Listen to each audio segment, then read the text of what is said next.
Zoti Çakmaku vin tek ajo që ju thatë pak më lart, që caku i ri i Izraelit pasi Irani do të jetë Turqia. Ktu pastaj hapet loja. Ajo do të jetë me të vërtet një kuti e Pandorës, e cila do të afshi Izraelin nga harta e botës. Izraeli, me të vërtet, pra po thëm, nuk po është i vetëdijshëm se sa është u bë veprime të gabueshme. Spari nuk e ka opinionin se e gjithë bota funksionon në bazë të opinioneve të cilat krijohen edhe mbështetjeve të cilat një qëndrim politik ose ushtarak qenë në masë. Veprimet e izraelite me të vërtetë kanë dekonspiru Izraelin në kuptimin e një vlere të cilën para konfliktit të Gazës ka pretenduar që prezanton. Sot e gjithë bota po e sheh Izraelin si një të keqe të madhe të globit. Edhe vazhdimi i saj e logjikisht duket që ata janë të gatshëm me atë me thonun budallakin e tyre të shkojnë deri në fund, atëherë me të vërtet Izrael nuk do të ekzistojë. Edhe çao më e keqe, do të jetë në pikpyetje edhe vetë populli hebrej, si të anësi, nuk do të gjej as kund stre, për shkak se nëse bota e vlerëson që e keqja i cila i ka ndodhur botës është produkti tyre, ata nuk do të mund të gjejnë qetësi kërkun. Zoti Çakmaku, po ku bazoheni ju për ndjes se ju ndërpreva? Ku bazoheni ju për këtë kur Turqia nuk është fuqi bërthamore, Irani Izraeli është, nuk kemi atë koalicionin islamik, ndërkohë që siç e thatë edhe ju pak më lart, që Izraeli 7 milion banor kanë vendosur përpara edhe perëndimin, por edhe 400 milion muslimanët. Ku bazoheni që Turqia do t'imposhtë? Unë pa ta deklaru në momentin që ishte konflikti Pakistan-Indi. Në një intervistë pa ta deklaru që nëse ky konflikt nuk bëhet në përmas të përdorimit të arsenalit bërthamor, edhe Pakistani të jetë i detyruar që kapacitetet e veta bërthamore të shfrytëzoj edhe faktikisht të shpenzoj, atëherë me përfundimin e këtij konflikti, Turqia do t'i ketë minimum 50 koka bërthamore. Ajo tash me një deklarim kështu i cili po del në opinion pi qarqeve të ndryshme turke, e që në këto raste bëhen që t'i tregohet palës tjetër që ta kenë parasysh që ne nuk jemi ata të cilit ju po pretendoni. Në ato prononcime ekziston që dikuna përsisht 40 koka bërthamore Turqia i ka ble nga Pakistani. Edhe kur e dim që baza e Ingjerlikut, e cila i ka pasa përsisht që ashtu dikur 50-60 koka bërthamore, e të cilat mund të administrohen nga Turqia, i bie që edhe Izraeli është i vetëdijshëm për kapacitetet e Turqisë. Këtu problematika vetëm i asaj perceptimit të kryeministrit Netanyahu, po edhe qeverisjes aktuale izraelite, të cilat veprimet nuk janë racionale. Veprimet e tyre nuk janë racionale. Ata tonë kohën po veprojnë me pretendimin që Amerikanët do të shkojnë në luftë totale për interesat tyre. Turqia, me kapacitetet e veta ushtarake, të cilët në mas të madhe kanë fillu t'i afrohen Izraelit, fuqizimi i bazave turke të cilat janë instalu në Siri, e të cilat e kemi informatën e fundit që veç janë t'u pajisur me dronët Bayraktar dhe sistemet kundërajrore, prezenca e Turqisë afër kufinit është një indikator që Izraeli do të fshihet nga harta. për shkak se ne e pom edhe në prononcimin e shumë ekspertëve të cilët ndodhen, edhe u deklarun kohës fundit, e ne kemi po mas miri në luftën e fundit që kemi pas këtu në Kosovë, që bombardimet në distancë përmes aviacionit apo raketave nuk ndryshon gjendje. Nuk ka mundësi të shkatërrohen kapacitetet energjetike nukleare të Iranit vetëm me aviacion. Për shkak se e dim që ky Irani ka qenë i vetëdijshëm që do të mund të sulmohet. Edhe gjitha ato kapacitete i ka vu nën tokë.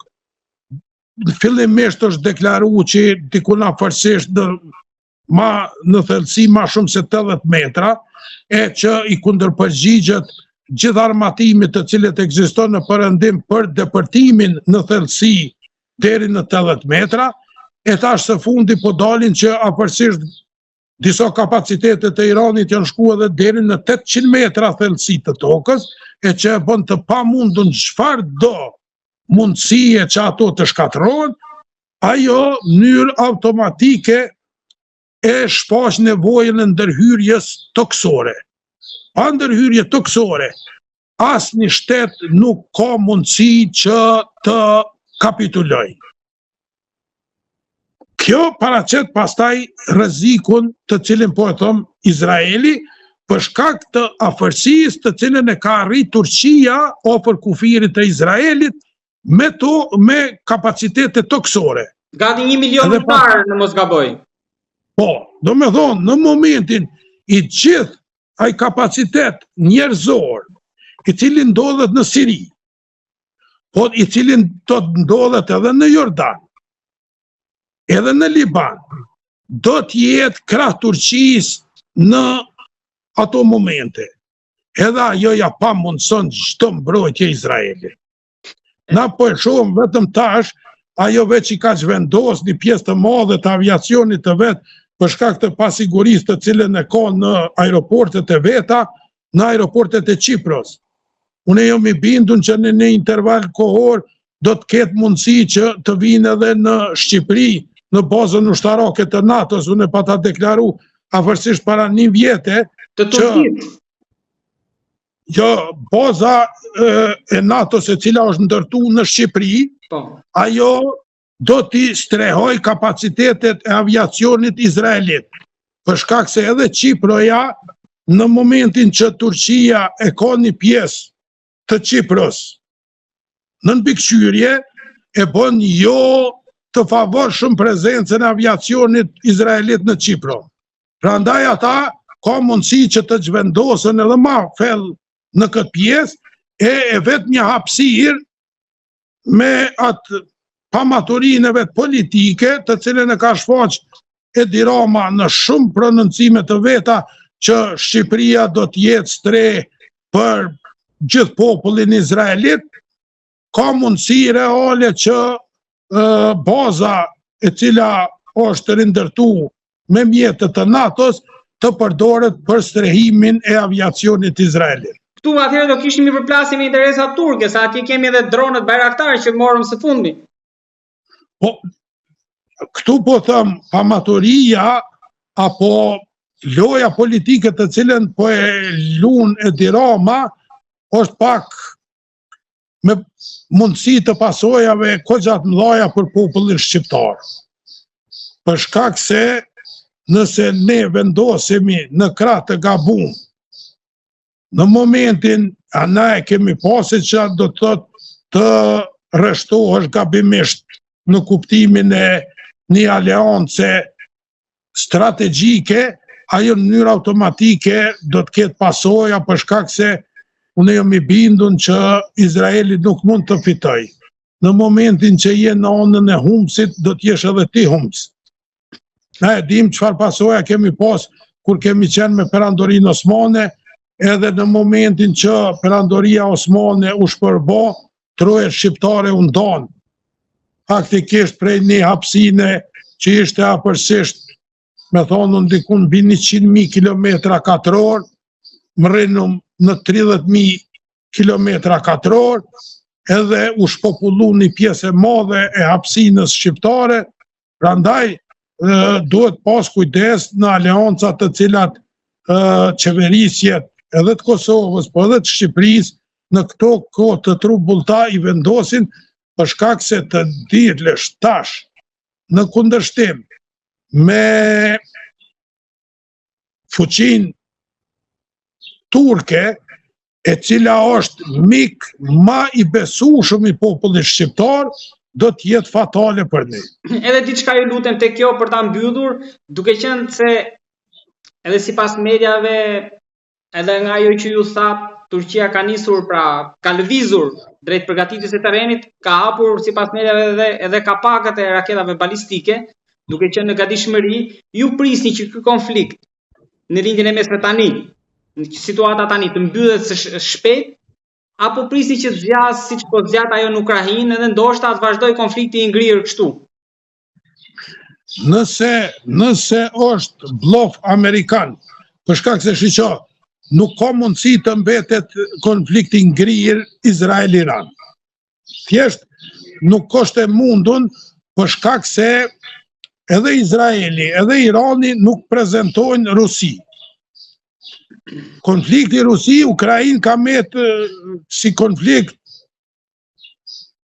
i mbyllur në atë kuptim për shkak të fuqisë ruse, edhe pa mundësisë të ndërhyrjes perëndimore. Mirë po, ajo pengesë nuk është në konfliktin Iran-Izrael. Edhe ajo e bën të pamundun që ky të jetë një konflikt i ngrirë, të vazhdoj vetëm me këto dy shtete, për shkak se këto dy shtete nuk prezantojnë një fuqi e cila i vën në dyshim mundësinë e intervenimit perëndimor.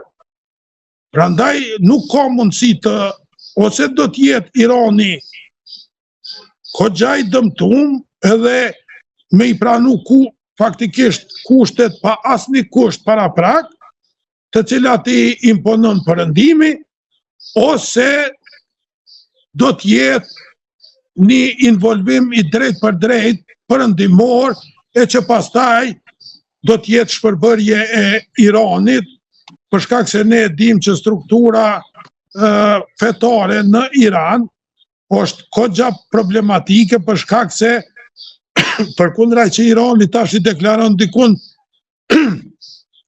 dhe rreth 10% e popullatës që është sunite, sipas motjeve të cilat kanë ndodhur edhe më herët, afërsisht dikun 30% e popullatës në Iran është popullat sunite, e të cilët unë jam i bindur në moment të caktuar do të lypnin, edhe nëse ju jepet mundësia, ata do të shkëputeshin prej bërthamës së shtetit iranian.